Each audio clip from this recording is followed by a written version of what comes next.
And the next video we're going to be reacting to is every woke animated flop explained in 17 minutes. Okay, let's go. Lightyear 2022. Pixar's Lightyear was presented with a uniquely meta premise. This was the blockbuster sci-fi film that a young Andy saw in the 90s, making him desperate for a Buzz Lightyear toy. The story follows the real Buzz, a dedicated but arrogant space ranger who accidentally maroons his entire crew on a hostile alien planet. Consumed by guilt, he dedicates his life to test-flying experimental ships to achieve light speed and get everyone home. The catch is that for every few minutes he spends in space, years pass on the planet below. He is forced to watch his friends and colleagues, including his best friend Alicia Hawthorne, live out their entire lives while he remains unchanged, a man literally out of time. The film's box office failure became a story in itself, with much of the public discourse zeroing in on a brief scene where Alicia is shown greeting her wife with a kiss. This moment, though fleeting, led to the film being banned in numerous international markets and became a flashpoint in cultural debates. For many critics of the film, this scene was seen as an unnecessary injection of modern social politics into a children's movie.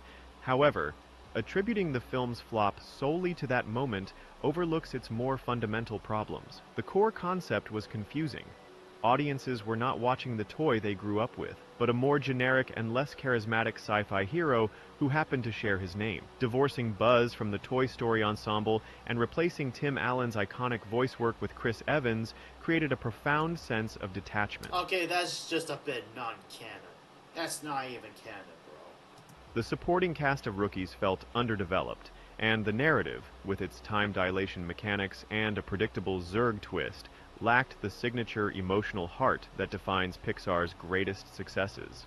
Ultimately, Lightyear failed not because of a single controversial scene, but because it misunderstood its own appeal, delivering a competent but soulless sci-fi adventure that couldn't escape the shadow of the beloved character it was based on.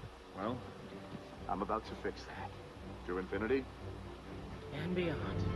Strange World 2022. Disney's Strange World is a throwback to classic pulp adventure stories, centering on the Clade family of the isolated land of Avalonia. The society is powered by a miraculous electricity-generating plant called Pando, discovered years ago by farmer-searcher Clade. His father, the legendary explorer Jaeger Clade, vanished on a quest decades prior. When Pando begins to die out, threatening their way of life, Searcher must lead a mission deep into the subterranean world from which it grows. He is unexpectedly joined by his thrill-seeking son, Ethan, and soon after, they discover the long-lost Jaeger living in the wilderness below. Together, 3 generations of Clade men must navigate the bizarre ecosystem to save their home. The film was a colossal financial failure, becoming one of Disney Animation's biggest bombs. Much of the post-release discussion focused on 2 key aspects. The first was the central relationship of the teenage son, Ethan, who is openly gay. Yeah. Weird-ass individuals for my sexuality. I'm into full-grown motherfucking women, bro. Not this shit.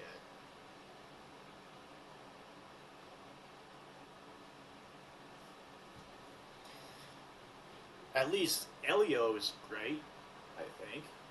I watched it in my grandmother's house trying to watch my little cousins.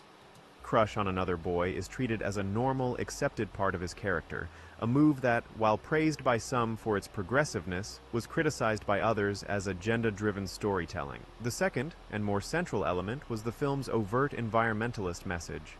The story's major twist reveals that Avalonia is situated on the back of a colossal, world-sized creature, and the Pando plant is actually a parasitic infection killing it. This heavy-handed allegory was the film's undoing for many viewers. The message was delivered with no subtlety, transforming the third act into an environmental parable that felt more like a lecture than a satisfying narrative conclusion. Beyond the messaging, however, the film was plagued by a disastrously minimal marketing campaign, leaving general audiences almost entirely unaware of its existence. It was quietly sent into theaters with little fanfare and quickly shuffled off to Disney+. While its perceived woke elements certainly fueled online debate, Strange World ultimately flopped because it was a film nobody knew about, telling a story with a message so blunt it alienated the few who did see it. The cliffs are alive, and the waters dissolve the flesh off your bones. Everything down here is trying to kill us. I'm loving this family reunion, but come on, we got a world to save. Ridley Jones 2021 to I never heard of this 2023. one. Netflix's animated series Ridley Jones was aimed at a preschool audience built around a high-concept premise. The show follows a curious and adventurous girl named Ridley who lives in a natural history museum where, after dark, all the exhibits come to life. As the museum's designated protector, Ridley leads a team that includes a non-binary bison named Fred, a mummy pharaoh, and a daredevil dodo bird. Each episode sees the team working together to solve problems, Well, learn that's not looking so bad for animations. It looks like it's so well done for an average kids movie. about history and ensure the magical secret of the museum is kept safe. The show's core themes revolved around leadership, teamwork, and embracing differences. The series quickly became a lightning rod in cultural debates, primarily due to its handling of identity. One of the most discussed storylines involved Fred the Bison, who, in a special episode, comes out to their grandmother, explaining that they are non-binary and wish to use they/them pronouns. The show also prominently featured a mummy character who had two fathers. While these elements were celebrated by What? many for their groundbreaking inclusivity in children's Okay, those preschoolers are way too young to know about the LGBT community.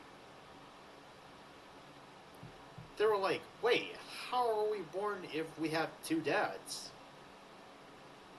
I'm just giving you guys a point, chat.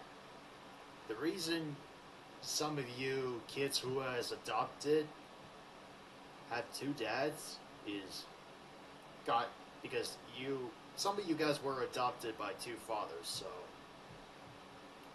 I think that's a point for biological parents trying to help around with the adoption center. I just made it like a good point, chat. programming. They also sparked significant backlash from audiences who felt such topics were inappropriate for preschoolers. The show was Oh! Called it! Jesus, I was right. officially canceled after its 5th season, but the creator publicly suggested that Netflix had been quietly burying it long before then. The final season was released with no promotion or fanfare, a common tactic for platforms to burn off remaining episodes of a show they no longer support. The controversy appears to have been central to its demise. For a preschool show, parental approval is the gatekeeper to viewership. By tackling complex subjects like gender identity head-on, Ridley Jones alienated a substantial portion of the parent demographic. Netflix, likely weighing the cost of the controversy against the show's viewership, seemingly decided it was easier to let the series fade away quietly than to continue championing a show that had become so divisive. My heart says that the way I feel most myself is to go by the name Fred. That's because I'm non-binary.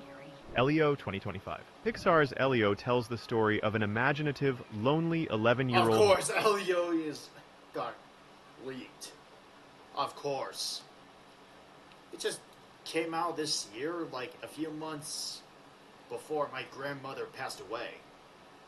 boy who feels like an outcast on Earth. Obsessed with space, his life is turned upside down when he is accidentally beamed aboard a UFO and transported to the Communiverse, a vibrant United Nations of alien species. Mistaken for Earth's ambassador, the timid Elio must fake it till he makes it, forming an unlikely friendship with an alien prince and navigating a complex intergalactic crisis, all while trying to discover who he is truly meant to be. The film was a significant box office bomb, continuing Pixar's troubled streak of underperforming original films. However, What the story happened to behind its Disney? failure is more It complex used than to a be simple great, such as Chicken Little in Meet the Robinsons,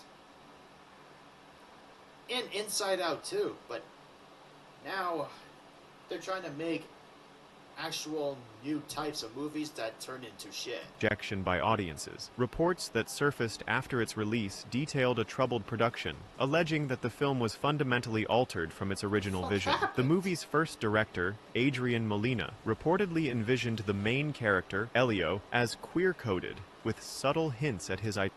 Oh, homophobe alert.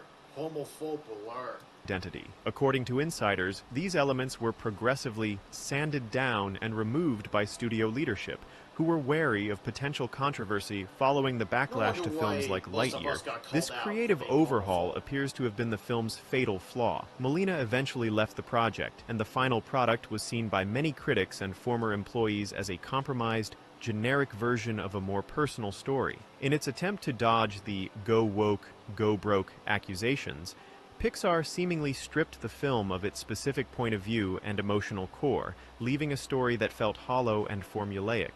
It failed to resonate with audiences who champion more inclusive stories, and it failed to attract the broader family audience, who saw only a bland and uninspired science fiction adventure. Elio became a cautionary tale not about a film being too woke, but about what can happen when a studio's fear of controversy leads them to sabotage their own story from the inside out.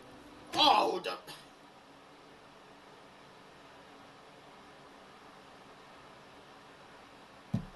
now the movies were just recapping other movies? What kind of lazy shit is that? They would have been used like ChatGPT or something. Like, what kind of lazy shit is that? Some of those fuckers are lazy as Dan Sobel and Jay Kaiser. And one of them I'm going to be covering soon, and the one that I just covered today. I am the leader of Earth. Comb, I didn't fit in.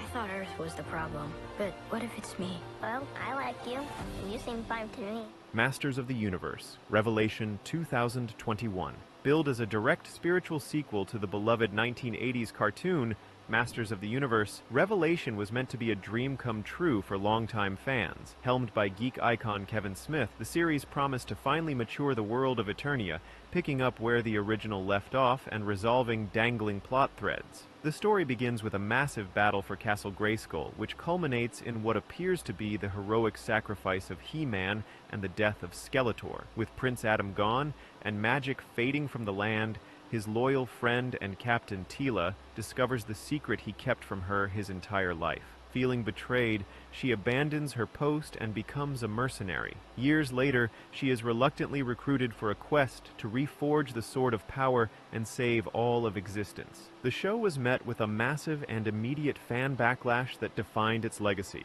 The central criticism stemmed from what many viewers saw as a bait and switch. The marketing heavily featured He-Man, leading audiences to believe he would be the star. Instead, he was removed from the narrative within the first episode, and the focus shifted almost entirely to Teela's journey. For a significant portion of the original fanbase, this was an unforgivable creative choice. This decision was widely labeled as woke, with critics arguing the show deliberately sidelined its iconic male hero to push a female-centric agenda. Teela's characterization, portrayed as angry, resentful, and sporting a more masculine design, further fueled these complaints. The series was aggressively review-bombed on sites like Rotten Tomatoes and YouTube, where fan scores plummeted in stark contrast to critic reviews. While the show's second half brought He-Man back to the forefront, the damage was already done. For many, Revelation failed because it fundamentally misunderstood its audience's desires. They came to see the triumphant return of their childhood hero, but were instead given a story about his supporting cast dealing with his absence, a creative gamble that alienated the very people it was made for. If I can tap into the power, I can stop her. See, the sword is just the conduit. But the spark, that was always me. No. By the power of Grayskull! Hazbin Hotel 2024 to present. Born from a viral, independently funded YouTube pilot, Hazbin Hotel exploded onto Amazon Prime Video as a major streaming success. The adult animated musical follows the relentlessly optimistic Charlie Morningstar, the Princess of Hell, who opens a hotel with a radical purpose: to rehabilitate sinners. Her goal is to provide a humane alternative to Heaven's annual extermination, where angels descend to cull Hell's population. Aided by her devoted partner, Vaggie, Charlie's first and most challenging client is the flamboyant adult film star Angel Dust, Together, they must contend with Hell's most powerful overlords and a skeptical heaven to prove that souls are worth saving. Despite its commercial success and critical acclaim, the show is a frequent target for critics who label it woke and degenerate. This criticism is aimed squarely at its unapologetic and central portrayal of LGBTQ+ characters and themes. The main character is bisexual, her primary relationship is with another woman, and one of the most prominent supporting characters is a proudly gay star in the adult film industry. The series doesn't just include queer characters. I know some of us, including me, were used to be homophobe back in the day because in my high school, a bunch of people were showing me gay porn, and that is just very, very weird and a bit uncomfortable and uncalled for.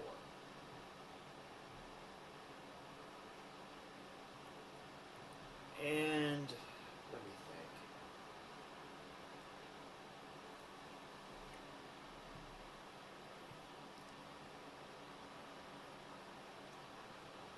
I thought by a second here, like back in my days, I thought gay people are weird because of porn and stuff, but it appears that they're just attractive. Because the people in my high school keep showing me like gay porn and I'm not into that shit. This is why it made me got called out on YouTube. Yeah. Characters. It weaves their identities into the core of the narrative. This, combined with its constant profanity, adult situations, and morally complex view of heaven and hell, has made it a lightning rod for controversy. However, the very elements that draw condemnation are the okay, at least this guy wasn't showing his private area. Pillars of its success. Hazbin Hotel thrived not in spite of its woke identity, but because of it. It found a massive, underserved audience hungry for authentic, adult-oriented animated stories with meaningful queer representation. The show's success is a testament to its sharp writing, deeply flawed but lovable characters, and show-stopping Broadway-quality musical numbers. It never apologizes for what it is, confidently leaning into its chaotic, heartfelt, and raunchy vision. In doing so, Hazbin Hotel demonstrated that agenda-driven content, when executed with passion and quality, can become a mainstream phenomenon. Everything around me. Hell is my home, and you are my people. We just went through another extermination. We lost so many souls, and it breaks my heart to see my people being slaughtered every year. Little Ellen, 2022. Little Ellen was an animated... Oh, I never heard of this show, like, ever in my life. Looks like it's made for, like, 2D Disney animation. And this character right here looks like transgender or homosexual. Series intended for a preschool audience, centered on the fictionalized adventures of a 7-year-old Ellen DeGeneres. Set in her real-life hometown of New Orleans, the show was designed to be a wholesome and optimistic series about a young girl learning valuable life lessons with her friends and her musical grandmother. With multiple seasons... Well, that's real, because we all make mistakes and we learn important things, so that makes sense. Was already produced and ready to go, the series was slated to be a key part of HBO Max's family programming lineup. Oh, DreamWorks movies and Blue Sky Studios movies were put in there. That's cool. Banking on the star power and supposedly family-friendly brand of its famous namesake. However, the show became one of the most high-profile casualties of a perfect storm of corporate strategy and public relations disaster. It never even made it to air. The show's production coincided with the dramatic and public downfall of Ellen DeGeneres, whose... Oh, the voice of Dory? Oh, crap. What happened to this world? What the fuck happened?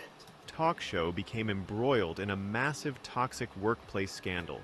Allegations of bullying, misconduct, and a culture of fear shattered her carefully crafted image as the Queen of Nice. As her brand became radioactive, the viability of a children's show bearing her name and likeness plummeted. The final nail in the coffin came when Warner Brothers. Discovery began a ruthless, company-wide cost-cutting initiative, axing numerous projects to save money on residuals and marketing. An unreleased show tied to a now-toxic celebrity was an easy and obvious choice for the chopping block. Little Ellen was unceremoniously pulled from the release schedule and vaulted, its completed seasons never to be seen by the public. It flopped not because of its content, which no one ever got to judge, but because its entire premise was built on a public persona that had completely imploded. The show became a ghost, a high-profile write-off whose fate was sealed by the tarnished reputation of the star it was meant to celebrate. Thanks. Sweet, Becky. Yeah, Freckle. Little.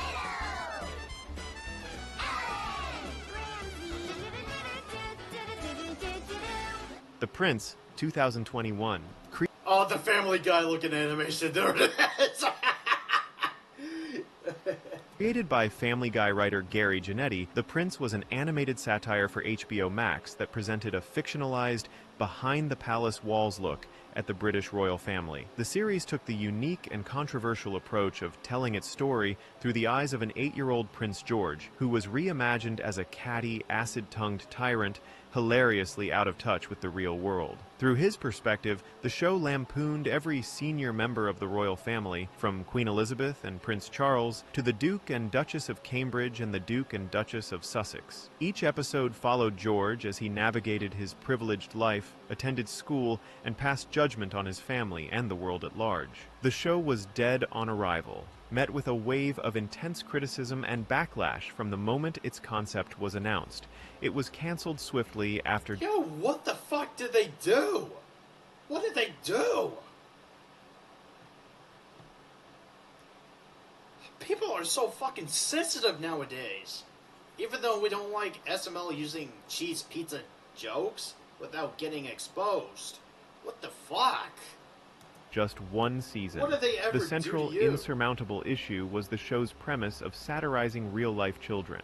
While mocking public figures is a cornerstone of satire, using a young, non-public child as the main vehicle for biting, often mean-spirited comedy was seen as a major ethical breach. Critics and audiences alike condemned the series for punching down and exploiting a child who had no say in his...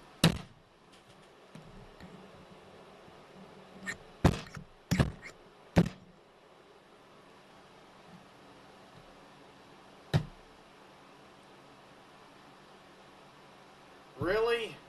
After SML did? Oh, God. This is cringe, bro. Cringe.